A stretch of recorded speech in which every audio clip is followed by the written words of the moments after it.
From her groundbreaking work on ESPN to her iconic presence on Good Morning America, she's become the person celebrities turn to when they want a fair, compassionate interview. So when Prince Harry's team specifically requested Robin for an intimate home interview, no studio, no audience, just two people having an honest conversation, she agreed, believing this would be a chance for genuine dialogue. What she got instead was something she'd never encountered in her entire career. A subject so defensive, so condescending, so determined to control every aspect of the conversation that she would do something unprecedented. Within 20 minutes, Robin Roberts would stop an interview mid-conversation, not because of technical issues, not because of time constraints, but because the subject's behavior had become so problematic that continuing felt impossible. The cameras would capture everything. The footage would air anyway, and America would watch one of its most beloved journalists finally reach her limit. Before we dive into this incredible story, make sure you hit subscribe and smash that like button. Now let's get into what really happened in that Montecito living room. The setting was deliberately intimate. A well-appointed living room in a Montecito estate. Soft, natural lighting streaming through large windows. Two comfortable chairs positioned across from each other. This was meant to feel like a conversation between friends, not a formal interview. Prince Harry entered the room with an expression that immediately put Robin on alert. His smile was tight, his posture rigid, his entire bearing suggesting someone bracing for battle rather than settling in for conversation. Robin, thanks for doing this. Thank you for having us here, Harry. Beautiful home.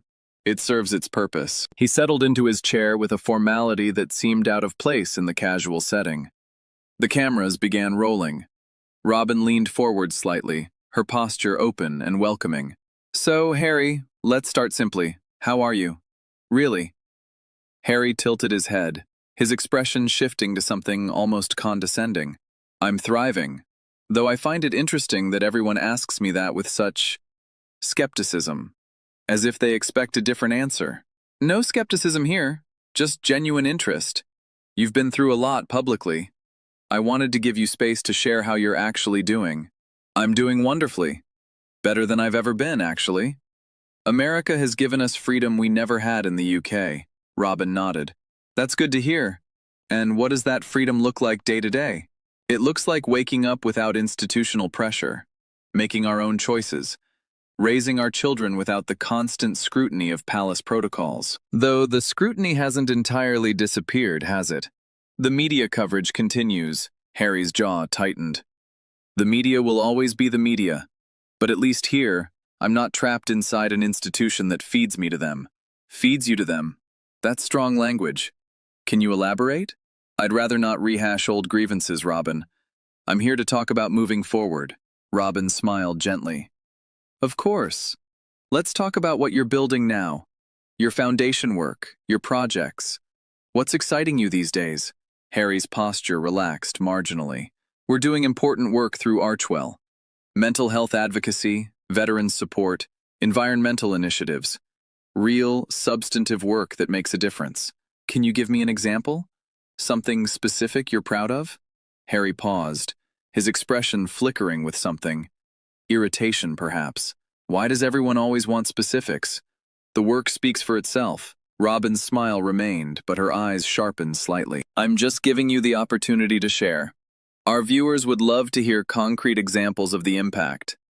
The impact is ongoing. It's not something you can reduce to sound bites for morning television. The slight condescension in his tone didn't go unnoticed. Robin pressed forward gracefully. I understand. Complex work is hard to summarize, but surely there's one story, one moment, that captures what the foundation is about? Harry sighed audibly. I've shared extensively in other forums.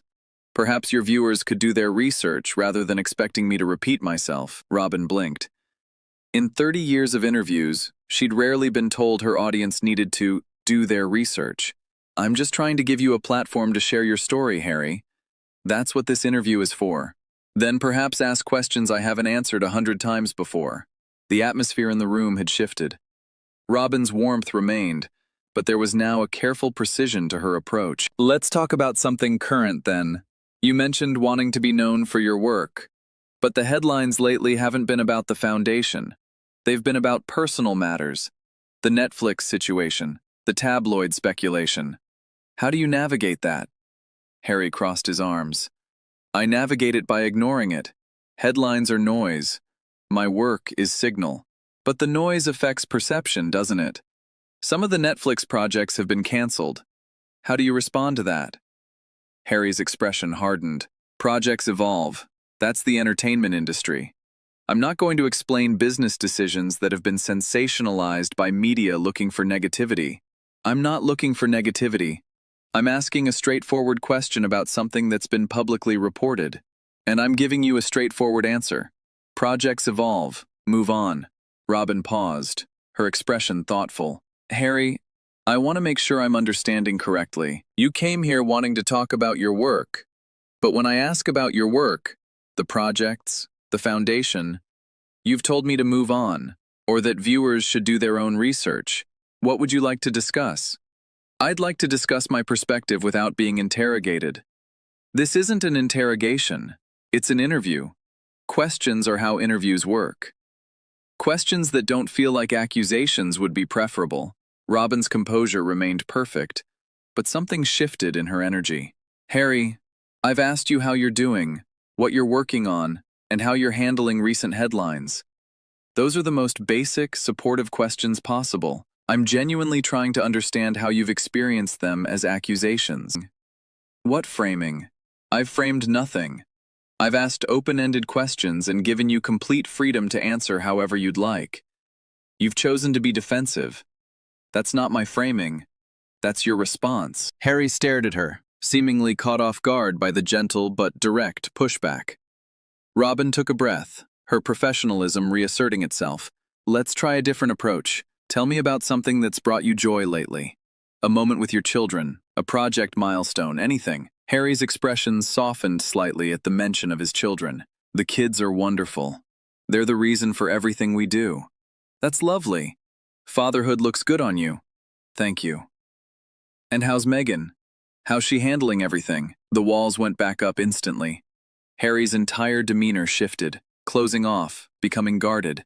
I'd prefer not to discuss my wife. Robin's eyebrows rose gently. You'd prefer not to discuss her at all?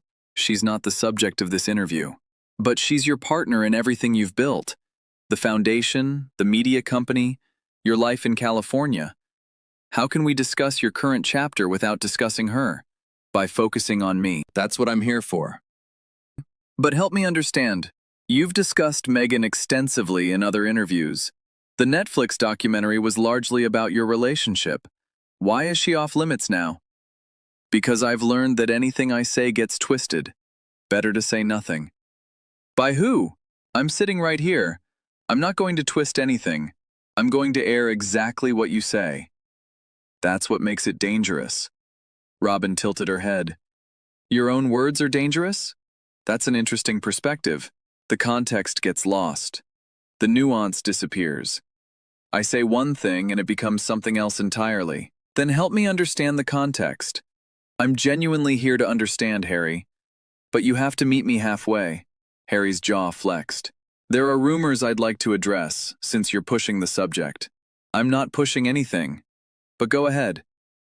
The divorce rumors. The separation speculation. It's all completely false. We're stronger than ever. Our marriage is solid. Robin nodded slowly. I appreciate you addressing that directly. I noticed, though, that I didn't ask about divorce. I asked how Megan was doing. Why did your mind go to divorce? Harry stiffened. Because that's what the tabloids are obsessing over. I'm not a tabloid. I asked a simple question about your wife. You escalated to divorce denials that I didn't prompt. I'm just curious why. Because I know what people are really asking when they ask about Megan. What are they really asking? They're asking if the rumors are true. They're fishing for confirmation. I was asking how she's doing. That's it. No subtext. But you've now confirmed that divorce is on your mind enough that it's your first association when her name comes up. That's interesting. Harry's face reddened. You're twisting my words. I'm repeating your words. There's a difference. The tension in the room was palpable now. Robin remained composed, but there was a new firmness in her approach. Harry, let me be direct with you. I've been doing this for over 30 years. I've interviewed presidents, survivors, people in the most difficult circumstances imaginable. Almost all of them, even in their hardest moments, managed to engage with questions without treating me as an adversary. Since we started, you've told me my audience should do their research, suggested my questions are accusations, and accused me of twisting words I repeated verbatim. Help me understand what's happening here. Harry crossed his arms. What's happening is exactly what I expected. Another media figure pretending to be sympathetic while actually pursuing an agenda. What agenda? I have no agenda. I'm trying to have a conversation about your life and your work.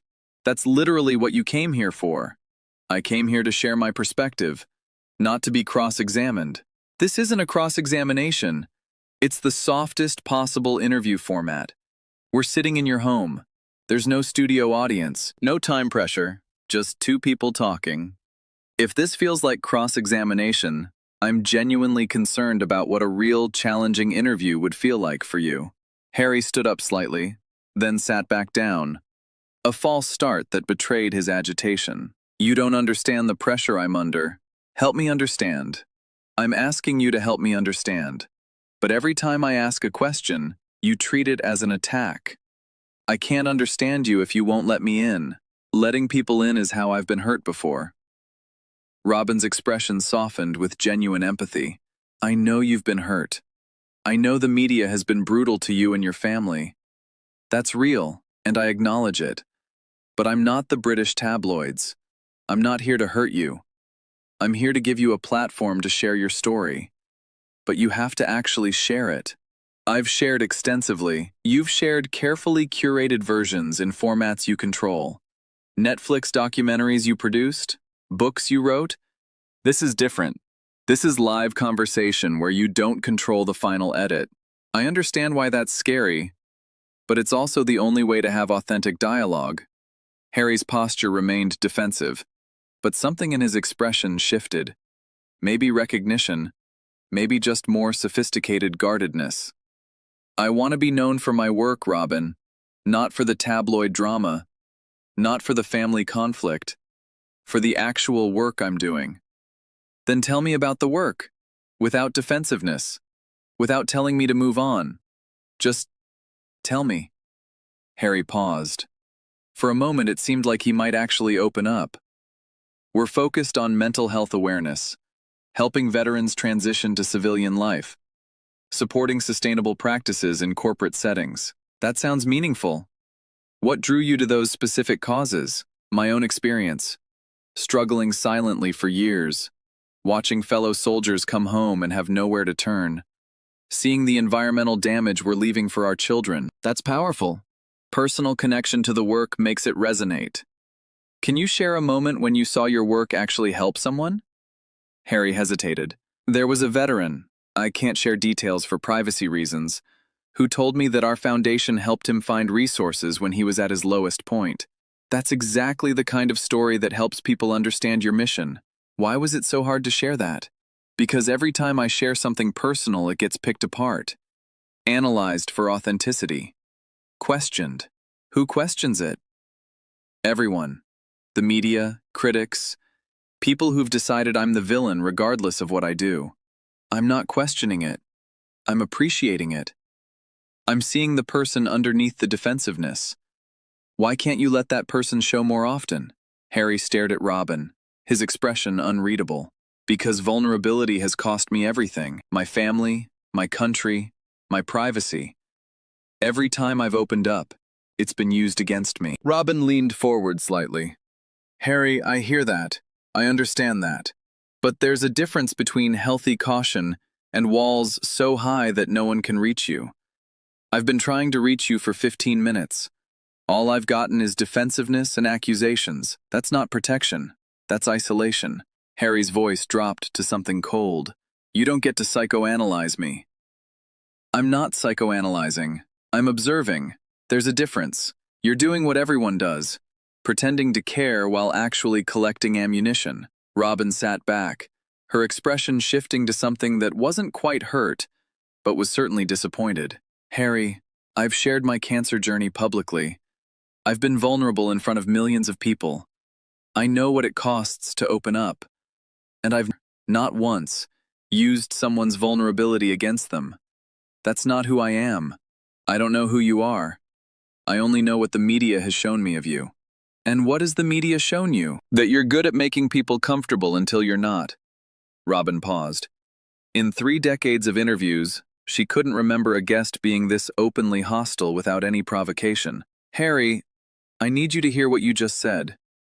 You accused me of something, of manipulating people, with absolutely no evidence. Because someone else might have done that to you, you've decided I will too. That's not fair. That's not accurate.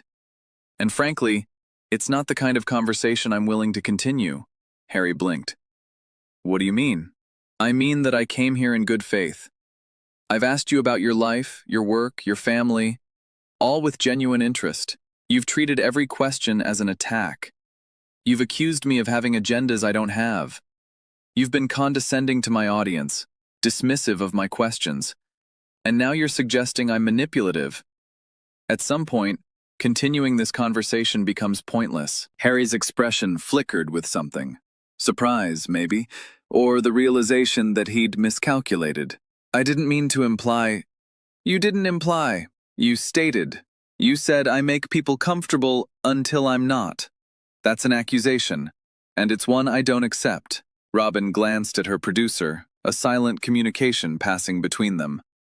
Harry, I'm going to do something I've never done in my career. I'm going to pause this interview. Harry's face went pale. What do you mean, pause? I mean that this isn't working. You came here wanting a platform to share your story. I've offered that platform repeatedly, and instead of accepting it, you've treated me as an enemy. I can't conduct an interview with someone who won't engage. It's not fair to you, not fair to me, and not fair to our viewers. You can't just stop. I can. This is my interview. I decide when it works and when it doesn't. And this doesn't work. Harry sat frozen, seeming unable to process what was happening. In all his media appearances, he'd never been stopped before. He'd walked out of things, sure. But being stopped, being told that his behavior had made continuing impossible, was new. Robin, I think we got off on the wrong foot. We didn't get off on any foot. I started with warmth. You started with walls. I've tried repeatedly to find a way in. You've blocked every attempt. That's not a wrong foot. That's a fundamental incompatibility. If you could just give me another chance. I've given you 20 minutes of chances. Every question has been met with defensiveness. Every attempt at connection has been rejected. At some point, I have to recognize that the conversation isn't possible. This is that point. She looked directly at him, her expression mixing disappointment with something that might have been compassion. Harry, I think you're struggling. I think you've been through real things that have left real wounds. But I also think you've built walls so high that no one can reach you anymore. Not interviewers, maybe not friends, maybe not even people who genuinely care about you. I'm not your enemy. I was never your enemy. But you've treated me as one from the moment you sat down. Harry's jaw clenched. I don't treat everyone as an enemy. You've treated me as one, and I've done nothing to earn it.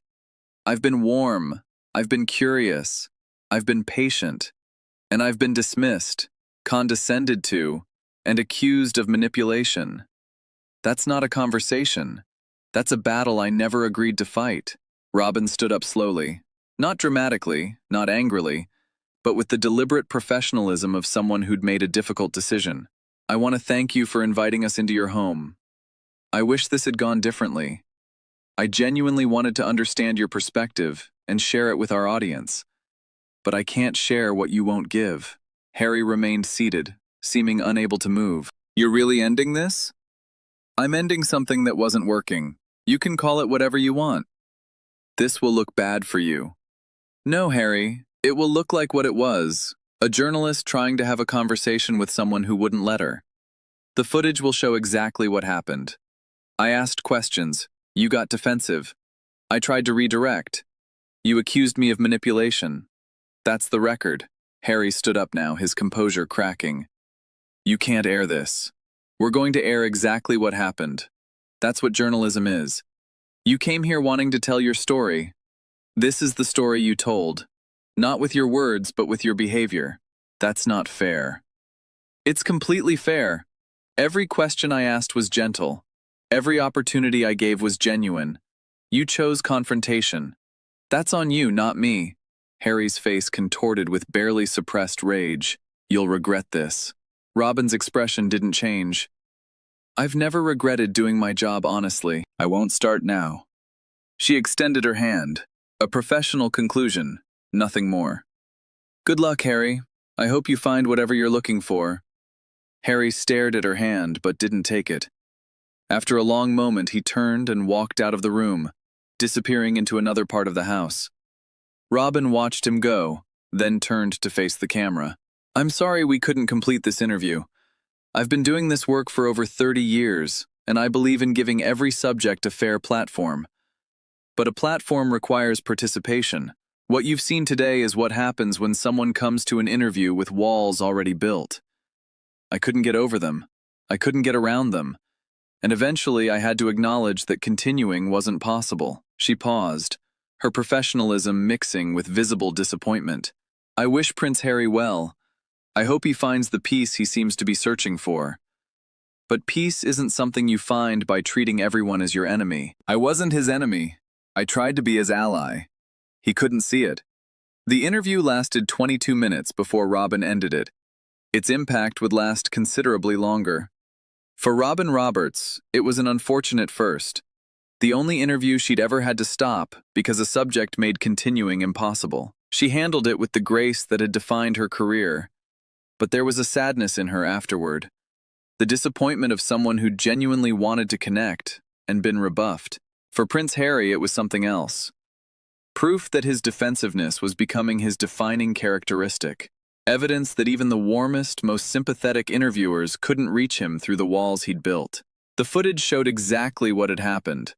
A journalist extending every possible olive branch, and a prince treating each one as a weapon. Some bridges can be crossed. Others are burned before you even arrive. And some people carry so much fire with them that they burn every bridge they encounter. Even the ones leading somewhere they claimed they wanted to go. What do you think?